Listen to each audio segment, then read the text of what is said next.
This week on To the Contrary.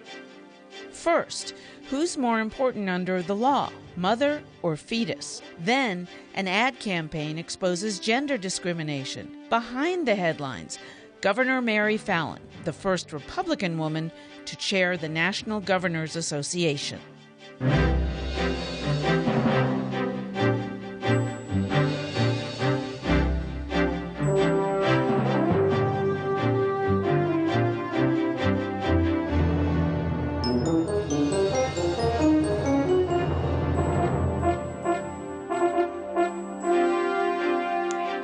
Erbe. Welcome to the Contrary, a discussion of news and social trends from diverse perspectives. Up first, a groundbreaking lawsuit.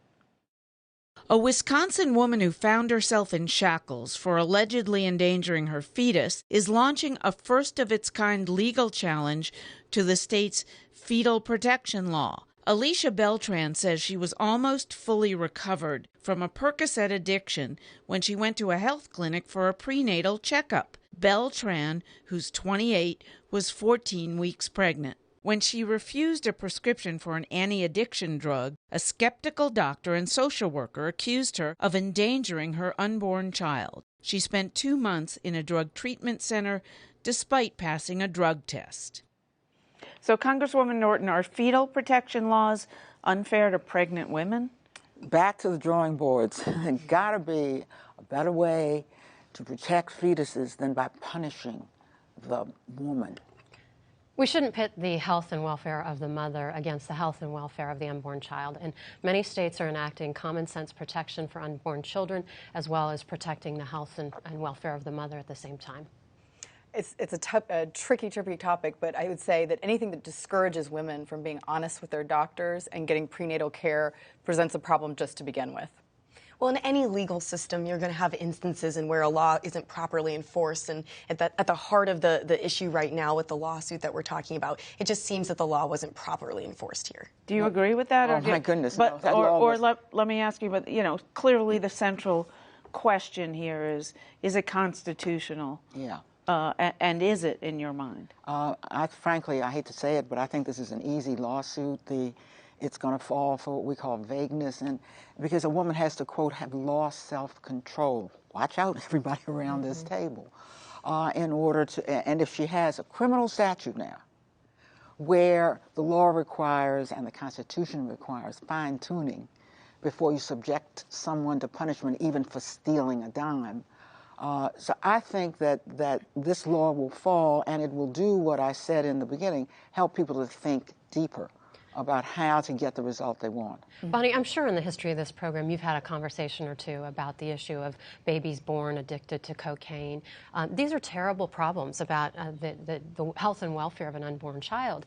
And laws like these are intended to help that situation, to give the mother that's carrying that child the opportunity to get the treatment she needs, to get the help she needs, make sure there's some accountability there. And we can talk about the particularities of these cases. You brought up some of the situation. But in general, these laws are an important step to protect the unborn child, to protect the mother, and get her the help she needs. So what failed in this case, because after all, her Percocet addiction was done by the time she saw this doctor, why throw her in jail? And I don't know all the details of the situation. I don't know what the arguments that the attorneys are making.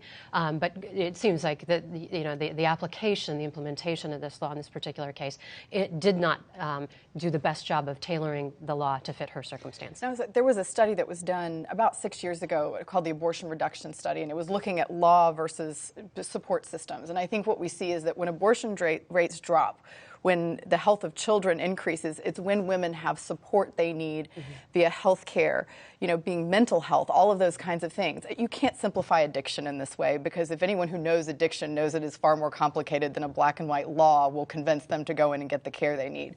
But in the same vein, our country, we have 50% more infant deaths a year due to lack of prenatal care than any industrialized country in the world. 11,300 children die in the U.S. a year. Day one of birth due to lack of prenatal care. So I think anything that discourages women from being honest with their doctor, from going to see their doctor, is problematic. And I agree, it's back to square one in terms of how we look at this issue. Do you see this kind of law as constitutional or not? Well, the constitutionality, that again, we need another show to discuss that, but I would say where it's problematic is the execution of it. It's the interpretation of it. It's on its face, it's unconstitutional. And that's the challenge of I would say any law is how you interpret and how you execute. You could have written a constitutional law. These people did not. It's too broad. But I want to go back but wait, what? Okay, I'll get to you in a sec, I promise. But what would be constitutional? You'd have to be very particular about women, particularly if what you, and here I oppose this, but if you want a criminal penalty, you'd have to be so particular in order to pass a constitutionality test that ought to take you right away from criminal sanctions to civil sanctions or to what I think is most appropriate. If ever the words carrot and stick had any meaning, they have a meaning in this situation. Well, what I was going to say is going back to something you said, what makes this specific case that we're talking about that's bringing this all to light different? Within regards to what they do already say in the law, it says that you have to have a severe addiction to be a severe user. And that's something here that is clearly not the case. That was not the case with this woman. It did not meet the standard of what is already in the law. So that's why I said it wasn't properly enforced law. If they had just done that, then we wouldn't even be having this discussion currently. It was the enforcement of the law, not the law itself, that was the problem. She went to jail. So the judge has to have found that under the law you are guilty. That's why it's going all the way up on but we all agree she's going to win the case. Yeah, we agree on constitutional but she's going to win the case. So implementation, you can't dodge how you have to write a law, and what you have to face is the criminal sanction. Do you want a criminal sanction? Or is some other sanction or some other way to get her there? And I must tell you, I think you want to get her there very early. So you'd have to think of incentives that didn't wait until she was even feeling that maybe something's going to happen. You have got to reach out, and people have found ways to reach out today. We're doing it in big cities where in poorer neighborhoods, for example, you have people that go into the neighborhoods just looking for people who have become pregnant. If you care about this issue, that's the way to go about it. Now, they aren't looking for people who've been on drugs. They're simply looking for poor women or minority women who will get to the emergency room when the birth is about to occur. We can do this. There are not so many that we cannot handle this, and we've got to handle it. I agree with you. Can we afford it? Well, it's not that they're wholesale birth. This is the whole way that the pro-life movement is moving, is to provide all kinds of prenatal care and opportunities for support for mothers in need, mothers who may not have expected a pregnancy. So yes, I think absolutely we can handle this. Do you agree that's how the pro-life movement? My information about how the pro-life movement was moving differs from yours. You're obviously steeped in it. I'm not. Yeah, I'm just an observer. But I understood the pro-life movement was not sending people out into the streets to look for and help pregnant women, but really setting up these, what do they call them? Pregnancy crisis centers, crisis pregnancy centers. Actually, they're known as pregnancy care centers now. But they'll give people blankets and sort of send them on their way. They're giving them ultrasounds. They're giving them ultrasounds and helping them discern what's going on with their pregnancy and what needs there might be. It's starting. But they're not providing medications, doctor visits, food for the baby, nutrition for the mother. Connected with all kinds. That's the whole network that pro-life pregnancy care centers exist to help with, is to connect them with churches, with neighborhood centers, access to the kind of health care that they need, and so on. Yeah, and I would say the interesting thing is, while this has become a polarized topic, it wasn't even 2 decades ago. There was, there were Republican and Democratic women who, and I would say when they pull them, removed from these terms of pro-life and pro-choice, people agree on what the solutions are. They agree. I mean, you've said it here, the support for women versus making them feel on the attack. So, my hope is that, and in certain sanctions, I should say, of the pro-life movement, you do see this sort of, how do we look at this differently, because this isn't getting where we need. And I think, again, depolarizing and looking at what the systemic issues are. And again, in general, as people, we respond better to support than we do attack. And so this, to me, feels like an attack. So how can we create something that feels like a support? All right. Let us know what you think. Please follow me on Twitter @BonnieErbe or @ToTheContrary. From pregnancy to sexism. A new ad campaign launched this week by UN Women reveals that despite decades of global advancement, sexism and discrimination against women is still rampant worldwide. UN Women hired an ad agency to conduct Google searches on phrases such as women should and women can't. The search engine's autocomplete function generated phrases such as women should be slaves, should not work, cannot drive, and need to be controlled. The ads display the most popular responses over the mouths of women, showing in graphic form how women are silenced by gender bias. The United Nations organization's officials believe this is proof it needs to continue making the case for gender empowerment and equality. So, Marjorie Clifton, what about this campaign? You think it's a good idea? Well, I think it's very telling. What Bing and Google and all these great search engines allow is sort of removing the human hands to sort of see in a very, analytical way what humans and what people are actually doing online without having any intervention. So what we're seeing is the unfortunate truth, but also the global truth that we're looking at now. And I think what, again, these search engines do is open up the world to us. And so what, especially in the United States, where we think we're was wildly empowered, group of women, when we actually rank 73 in the world for the percentage of women in parliament. But having spent time in the Middle East, I can tell you all the terms that they're talking about and the realities that women are looking at there are very, very different. There is still a lot of work to do. So I think it's a wonderful campaign because again, Google being something that has opened the doors to women across the world, but also very reflective of attitudes. I also think it's a great campaign. I know a lot of young women in my generation probably have no idea what women in these other countries are facing. And we were talking about this before the show, that I would call a lot of what young women in America are concerned about first world problems. Today I'm worried I don't have a dress to wear for the show. What am I going to do? Well, someone in other countries, worried about with it, this and this and this and this. And so I think in Saudi Arabia, not being able to drive. Yeah, not being able to wear a dress without a head wrap at all. So that is something I think is really great to at least show my generation that, here's some people with some real problems. Well, I certainly hope that you're right, that since this was global, that most of these came from outside the United States. My reading of it was that they didn't quite tell us enough about where they came from. But it does look, the only comfort I take is that people, if for the ones in the United States, I can't speak about outside of this country where you have much greater acceptance of sexism. But ones in the United States, it must have been just an opportunity to vent. And who come to vent at times like this are the people, or the haters, the ones that couldn't in polite company say exactly the same thing. Now, of course, globally, that kind of thing is said in polite and impolite company.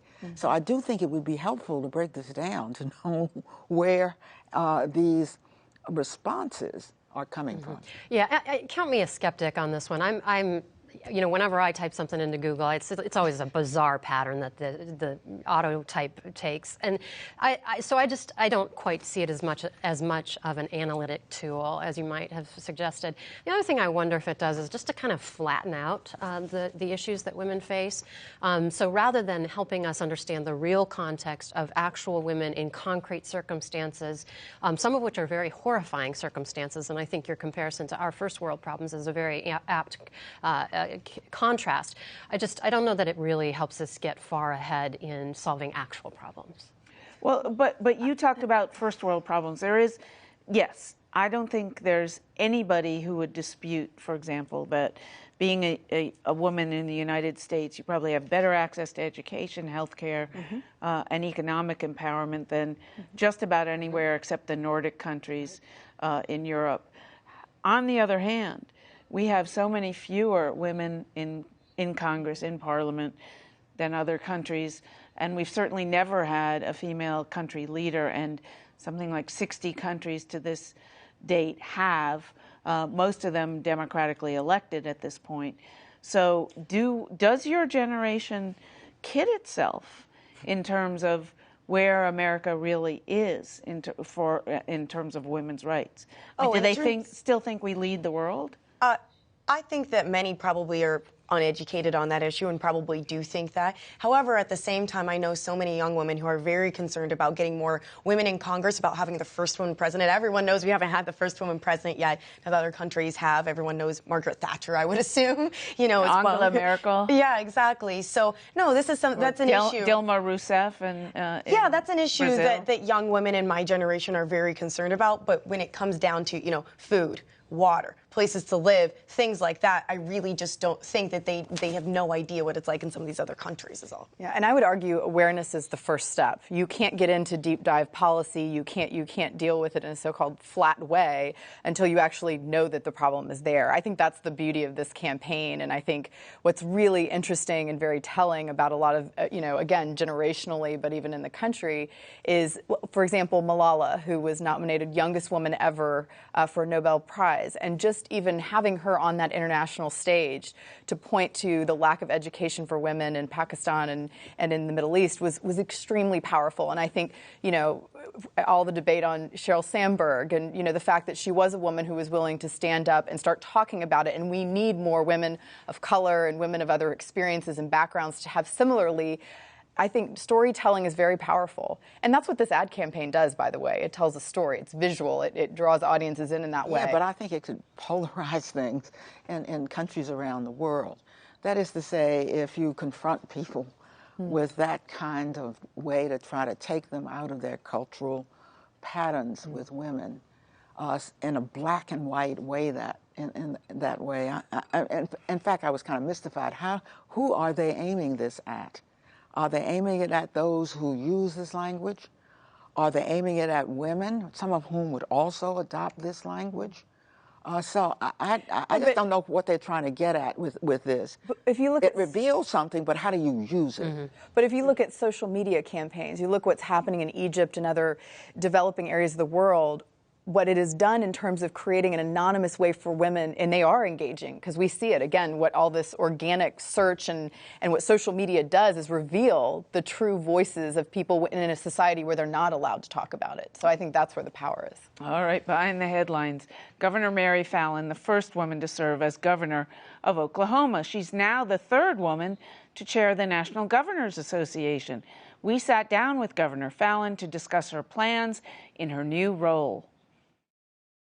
My initiative as the chair will be to focus on jobs and our economy, and basically working with education and our employers to close the skills gap between what our employers need with their workers and what type of skill sets our workers have. Governor Fallin says her top priority is education. She says the National Governors Association wants the controversial No Child Left Behind Act reauthorized. Fallin says that would help states with funding for education. In the meantime, what the governors are doing is to work together to find the best practices, what works best in our individual states, and frankly, what doesn't work as it relates to educational academic standards, bringing more rigor to the classroom, being able to set goals and get the specific results so that we can have a highly skilled, educated workforce.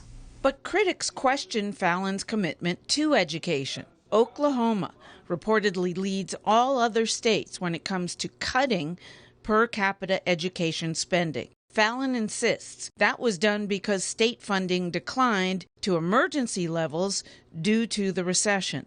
She hopes to boost education spending next year. This year we did dedicate a large portion of our new revenue that we had towards education, but along with the funding issue also comes education reform, having academic rigor, high standards, setting goals, expecting better results, making sure that we align our education courses with what our employers need. 5 states now have female governors. 4 of them are Republicans. Governor Fallin is the first Republican woman to chair the NGA, but the third woman to lead the organization. Women bring different perspectives as it relates to talking about issues, whether it's on the state level or whether it's in a national position like the chair itself.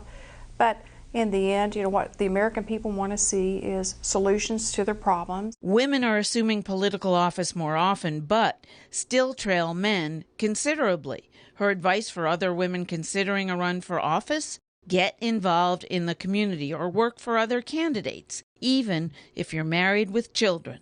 It's challenging as a wife and a mother to serve in political office, and many times women are raising children, just like I did when I first started out in office. I had a brand new baby and a 3-year-old in my first elected position, but I wanted to get out and work on some issues facing the state of Oklahoma and our Oklahoma legislature. Fallon hopes she can be a role model for young girls. I can still remember some of my role models when I was a young girl and people that I admired that were in office. My mother, for example, was the mayor of the little bitty town I grew up in. I always admired, my mother and her service. And certainly I've watched other women that have paved the way for me to be able to get to the position I'm at today. And we are hoping we can encourage women of all political parties to get more involved and to know that they really can make a difference in public policy.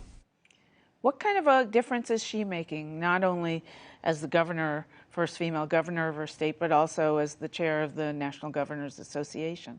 Well, she's the first Republican to be chair of the National Governors Association, and I think that says a lot to women out there. I think that says a lot to Republican women who might be interested in running for office and seeking higher elected position, that you can do it. Like she said, she had a brand new baby when she ran for office. How impressive is that? That is very inspiring, and I think her story will probably encourage other women to get involved, like she said. Well, very impressive.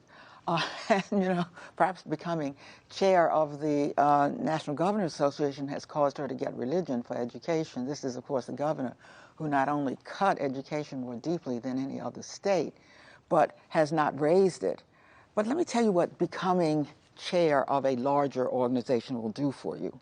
You'll begin to think more broadly, and I applaud her, because that's going to be heard back in her state now. So she's hardly going to be able to continue the hard line she took on education while she admonishes the governors from around the country to focus on education. You can't focus on it without also focusing on what it costs. Well, she actually has raised education funding since the emergency times that she was mentioning. But more important than that is the education policy that goes with it. And she has been a champion of educational choice and giving parents the opportunity to choose safe and effective schools, of greater accountability to taxpayers for how those dollars are spent. This is the most important part of the education equation, is how are the dollars spent, and is it empowering those closest to the students to make the decisions? I think the governorship, though, is something that we really need to look at in terms of pipeline for women in general, because I think what's wonderful about the Women's Caucus and women we see on the Capitol Hill is they come together in ways that sometimes the men don't.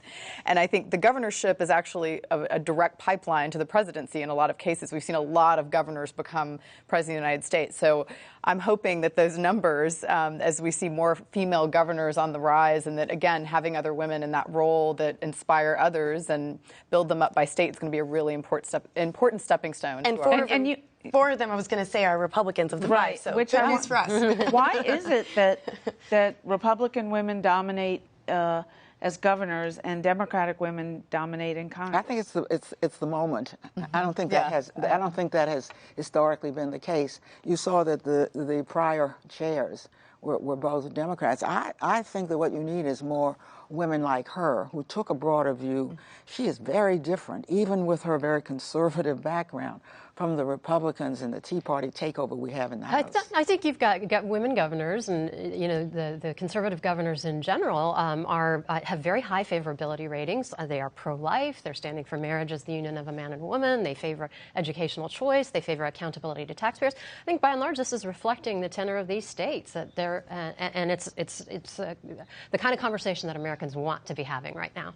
Well, I was just going to say, I'm just throwing this out there too, as far as women governors go, is that if I was running for governor and I had children, it would be a little bit easier, I would think, to run for governor than it would be to run for Congress, because you're constantly in Washington D.C. Whereas as governor, you get to stay back in your home state and you get to be with your family a little bit more often, I would assume. That's an interesting point. Yeah, and I have to tell you, during this government shutdown, the conversation that was being had was the problem we've gotten, the divide and the polarity of our country, is that the families are not living in Washington. They're not living together anymore. They're going back, they're standing in, whereas they used to stand on the soccer field side by side on Saturdays, and it made it a lot easier to have a bipartisan conversation.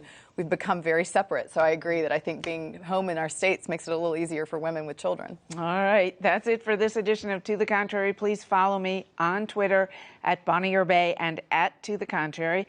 and visit our website, pbs.org/tothecontrary, where the discussion continues.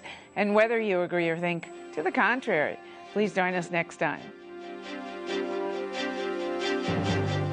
I always thought it was something about running a state. Well, again, there's certainly been periods in political history where there have been more Democratic governors than female governors. I think both parties have to be very slow to put women in those. The governorcy. I don't take any pride in, when we have them. I really And especially on the right, I do think there is a very substantial focus on the home and home life and women still being a part of that. I think on the right, wrong thing to say. I think on the, especially in Kansas, it's a very,